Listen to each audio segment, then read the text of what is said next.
ಬರೀ ಸಕ್ಕರೆ ಹಾಕಿರುವ ಚಾ ಕುಡಿದು ನಿಮ್ಮ ಆರೋಗ್ಯ ಹಾಳು ಮಾಡ್ಕೋತಾ ಇದ್ದೀರಾ? ಸೊ ನಿಮ್ಗೋಸ್ಕರನೇ, ನಿಮ್ಮ ಆರೋಗ್ಯಕ್ಕೋಸ್ಕರ ನಾನು ಹೇಳೋ ಒಂದು ಚಾ ಕುಡೀರಿ. ಹಾಯ್, ಹಲೋ, ನಮಸ್ಕಾರ ಎಲ್ಲ ನನ್ನ ಬೀದರ್ ಮಂದಿಗೆ. ಜಾಗ್ರಿ ಅಡ್ಡವರ ಜಾಗ್ರಿ ಚಹಾ ಫ್ರಾಂಚೈಸಿ ಔಟ್ಲೆಟ್ ಈಗ ನಮ್ಮ ಬೀದರ್ನಲ್ಲಿಯೂ ಕೂಡ ಹೊಸದಾಗಿ ಸ್ಟಾರ್ಟ್ ಆಗಿದೆ.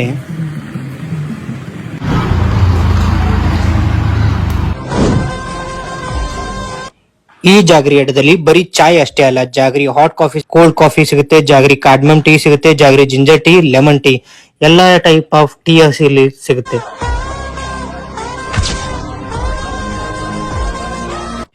ಈ ಜಾಗ್ರಿ ಚಾ ಒಂದು ನ್ಯಾಚುರಲ್ ಡಿಟಾಕ್ಸ್ ಆಗಿ ಕೆಲಸ ಮಾಡುತ್ತೆ, ನಿಮ್ಮ ದೇಹವನ್ನು ಶುದ್ಧೀಕರಿಸುತ್ತೆ ಮತ್ತು ಡೈಜೆಷನ್ ಪ್ರಾಬ್ಲಮ್, ಇಮ್ಯುನಿಟಿ ಬೂಸ್ಟ್ ಕೂಡ ಮಾಡುತ್ತೆ. ಕೋಲ್ಡ್ ಕಫ್ ಕೂಡ ಕಡಿಮೆ ಆಗುತ್ತೆ, ಸ್ಟ್ರೆಸ್ ಕೂಡ ಕಡಿಮೆ ಆಗುತ್ತೆ. 6 ರಾಜ್ಯಗಳಲ್ಲಿ 300 ಔಟ್ಲೆಟ್ ಇವೆ, ಲಕ್ಷ ಹ್ಯಾಪಿ ಕಸ್ಟಮರ್ ಇದ್ದಾರೆ. ನೀವು ಕೂಡ ಒಂದ್ಸಲ ಬಂದು ಈ ಜಾಗ್ರಿ ಚಹಾ ರುಚಿನ ಸವಿದು ನೋಡಿ. ಒಂದ್ಸಲ ಬಂದ್ ಕುಡಿದ್ ನೋಡ್ರಲ್ಲ. ಇದರ ಎಕ್ಸಾಕ್ಟ್ ಲೊಕೇಶನ್ ಅನ್ನು ಬೀದರ್ ನಲ್ಲಿರುವ ನೌಬಾದ್ ನಲ್ಲಿ ಚೌಳಿ ಕಮನ್ನಿಂದ ಒಳಗಡೆ ಬಂದು ಶರ್ಮಾ ಕಾಂಪ್ಲೆಕ್ಸ್ ನಲ್ಲಿ ಇರುತ್ತೆ.